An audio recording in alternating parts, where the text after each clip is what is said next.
Channel blinds are simply, I'm going to put a white bumper down at the end of some channels. Now, the first one is the first channel blind we did with Joker. And I'm telling you, you're going to hear special things about this dog. You see the white bumpers? I actually even had somebody walk out, mark it a little bit, lay him down. They're real obvious. He's been down a channel on a swim by.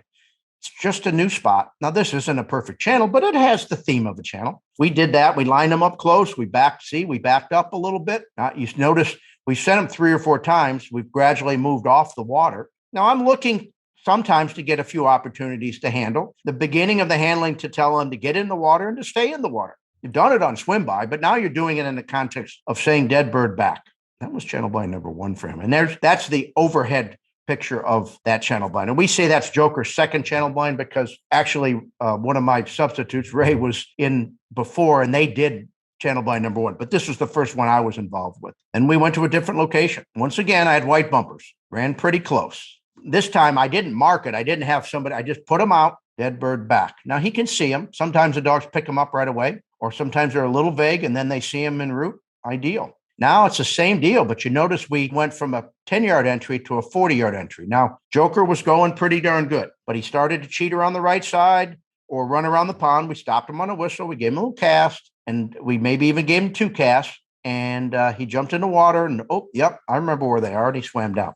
Well, there's that same channel blind that you just saw from a ground level from an overhead view. So, is it a perfect channel? No, but it's got the flavor of get in and go to the other end because that's the beginning. Okay, let's talk about this. That's the beginning of all water blinds. Number 1 is a commitment to get in the water. If you'll get in the water and you'll be willing to swim to the other end of the water, you've got a lot of it licked right there. If they say, yeah, I understand when you point me at a pond and I target water and I jump in and I have the expectation of going to the other end of that pond, it's half the battle. Now the blinds become channels are a little narrower. We may start a little further off. This one, we had 2 or 3 casts.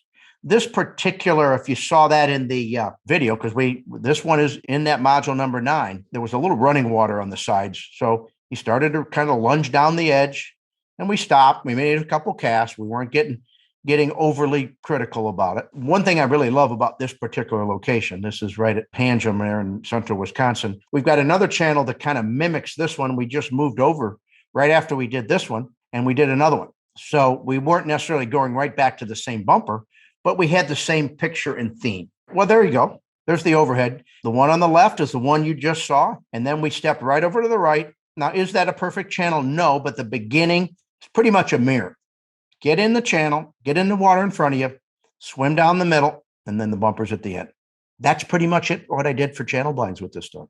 It's just the beginning of handling in the water, because now we're going to jump into, cheating singles. I want to make something really clear here. I really want to work on the handling mechanics, have the mechanics of handling en route to a destination pretty well down. We've done it in the water a little bit before we start trying to handle a dog on a marked retrieve, which is what we're going to do in cheating singles. Get the handling mechanics down pretty good. This is how I like to do it. How long is it going to take you? Obviously, it depends on how quickly. Some dogs pick up on it quick and some dogs don't. Now, this isn't the only thing you're doing. You're doing marks. You're doing other things for attitude and relief. But these sessions, for the most part, have very few corrections for most dogs. This particular dog, Joker, has run 2 or 3 derbies.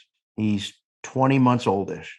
He is spectacular at targeting the water at a distance. He just does it. And I was telling it to my good friend Andy. I said, this dog will line into the water from 200 yards away, and he acts like it's his idea to do it.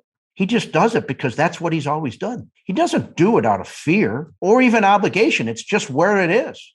Now, he's naturally a really nice dog in the water. And man, when you look at Joker, he's really featured in this whole course. Day 1, I was right here in my backyard. And we threw that little bumper and he rolled around on it. Didn't even know if he wanted to retrieve it. And a little over a year later, this dog, I'll put him up against most open dogs running an all-age water blind now. He went from this in late summer to now running any blind you can put up on that property over any of those points. And I can't even remember the last time I corrected this dog on the last 10 water blinds because he doesn't fight you. No, he's an exceptionally nice dog. Not every dog is going to be that willing. But when you do it slowly and you build all these steps in, and the habit of getting in the water and going to the end, it gets instilled early. Then you've got, well, I'm going to talk about this in my final message, but the goal here is to get the dog to do disciplined behavior without acting like he's being disciplined. In other words, it's not out of fear of what's going to happen to me if I don't. It becomes a habit. And that's when you get a dog. And Joker right now, when you line him into those channels, he runs into and jumps in the water like he's going for a flyer. That's what we're hoping for.